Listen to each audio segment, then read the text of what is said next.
All right, what is up? So we just bought a wrecked GMC Canyon. This little jewel back here has 104,000 miles on it, four-wheel drive, extended cab, has the camper top on it. These trucks are expensive. This thing has a clean title, but it is wrecked. I got my hands on it, and they book between 46 and 69. That's private party book. So on a dealership, you're gonna be around probably 8,000 is what this truck would probably be on a lot for repaired. Now it's hit in the front corner. I wasn't sure if it had frame damage to it. However, upon picking it up, I can see a little bit of chipped paint on the frame where it should buckle at. So we picked it up. I gave 1,500 bucks for it. And then I got the notification that I just won a Coyote at the local IAA as our new race motor for our new car. So if you recall, we are going to be building a new race car. So of course I was looking for another Coyote for that car. I've been chasing another Coyote for weeks on end. Finally just bought one. So I said, you know what, screw it. I went, hit the office, had my wife do the paperwork. I said, let's dump this one at IAA. Let's put a minimum on this one of 2,500 bucks. Let's run it through the auction, see if I can make 1,000 off of it and do nothing at all. It might go for more. It might not give me my 15 back, you know, and I might have to repair the thing. Who knows? But let's just go ahead and dump this thing off at IAA, and let's load the new Coyote on the trailer. Now the new Coyote is coming out of a F-150. It's like a work truck long bed, and the engine is, I think, knocking, what it looks like in the videos on here. So now I'm thinking, I said, well, let's record this. I said, because we're gonna go one step farther. If I can make $1 on something, I'm always game to make $1. I was gonna keep the Coyote for free. I was gonna park the truck out and keep the motor for free, and hopefully actually even make some money.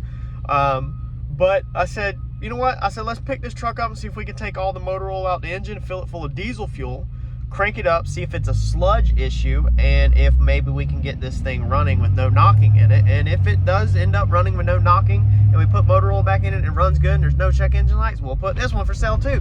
I'll sell everything for the right price. I don't have to keep anything. So I said, you know what? Let's take y'all along on this journey, and let's see what happened, because this might get interesting decently quick. So let's run in here, drop the paperwork off, explain to the local branch that I need them to scoop this off the trailer and give us a Coyote in exchange. And then we will go get this thing back to the shop, fire it up, see what it sounds like, and find us some diesel fuel. Let's roll. All right, so here is this jewel. This corner is nothing. I wasn't worried about anything. It's not hard to fix. We've seen a broken spindle right there, so that's what I thought it was, but I think there's some frame kinking going on behind it. So we're gonna leave this one here and see what it does. This probably piss a bunch of people off again like it did last time whenever I make money at IAA, even though this is the name of the game here. And we'll grab our Coyote.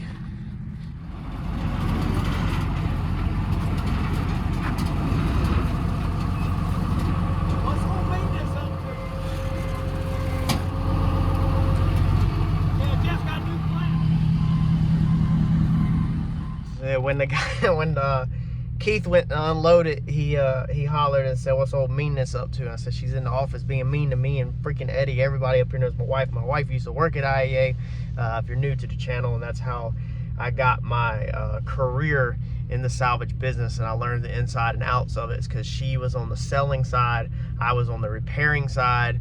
And what a lot of people struggle with is a lot of people can do paint and body work and repair them, but a lot of people struggle with connecting the two dots of the sell side versus the repair side. And that's where me and her work amazing together, or have worked amazing together, you know, over all this time doing this. So we're gonna wait for him to bring out his Coyote. He had one other transporter right here in front of me to get loaded up, and then we'll see what we got when we get back to the shop.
the good thing about those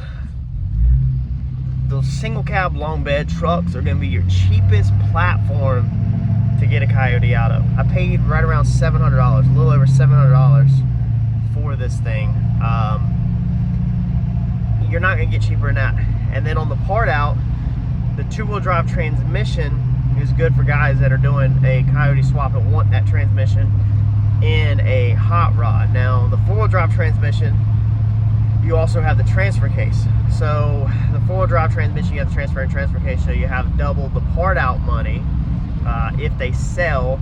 But the 2-wheel drive one appeals, I guess, a little bit more to the hot rodders, for the guys that want to put one of these in a vehicle for whatever reason, if that's their thing. Don't know why you would do it, but I know I've sold them in the past for people that want to swap them into Mustangs. But let's get this back to the shop and see what we actually got. Again, we don't care anything about anything except for just an engine. We don't even care if it runs. This one does run though. So we'll see what all we got. All right, let's see if the battery is dead in this Jewel. It should be. That's gonna be my guess. It should be dead. It looks dead because there's no lights on the dash. All right, she's dead. Let's go get a jump box. Let's get some juice on this roofing truck. All right, well, that would be one of our problems. Man, this guy looks like she's lived a hard life. Definitely helps if you have a battery.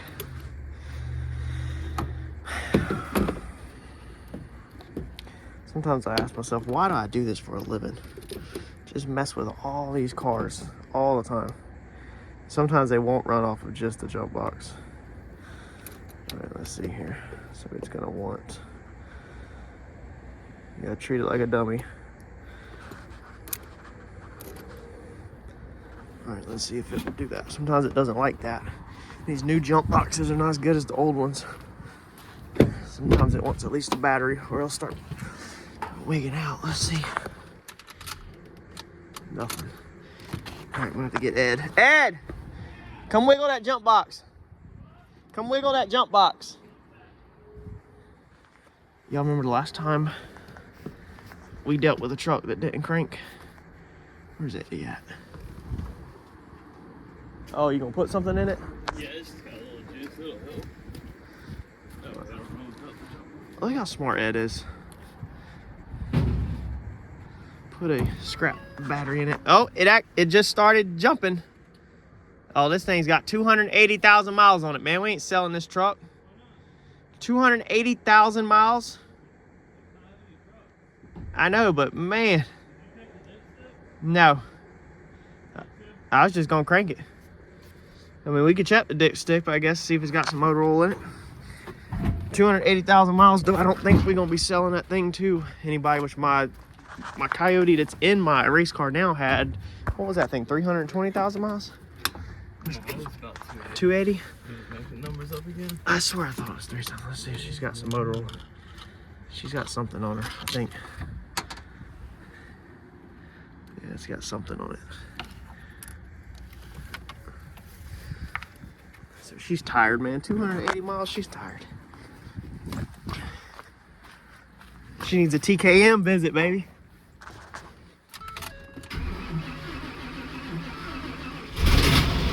Whoa, Nelly. That thing.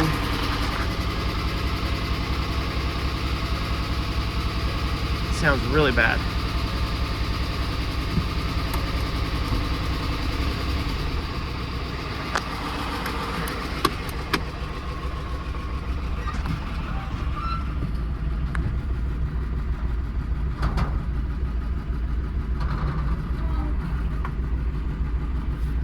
Running, if you consider that running.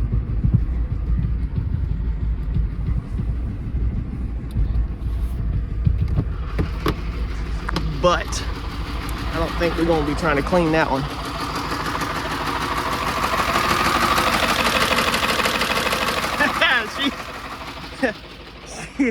she sounds rough, my guy.